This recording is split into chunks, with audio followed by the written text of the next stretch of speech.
మైసూరు పాకులో మైసూరు లేదు, చంద్రబాబు చెప్పే మాటలో నిజము లేదు. పూరి కొంటే పూరి కర్రీ ఫ్రీ, చపాతీ కొంటే చపాతీ కర్రీ ఫ్రీ, ఇడ్లీ కొంటే ఇడ్లీ కర్రీ చట్నీ ఫ్రీ అన్నట్టుగా చంద్రబాబు మాటలు ఉండేవి. ఇది ఎందుకు అంటానంటే ఈ మాటలు,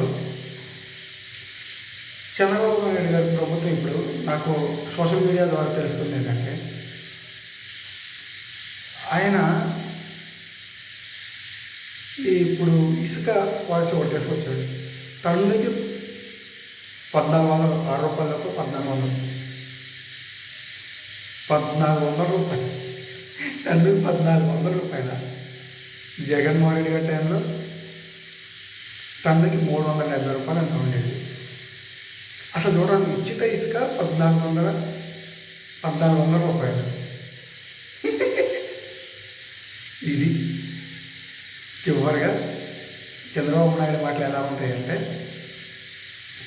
మైసూరు పాకులో మైసూరు ఉండదు, చంద్రబాబు చెప్పే మాటలో నిజమూ ఉండదు.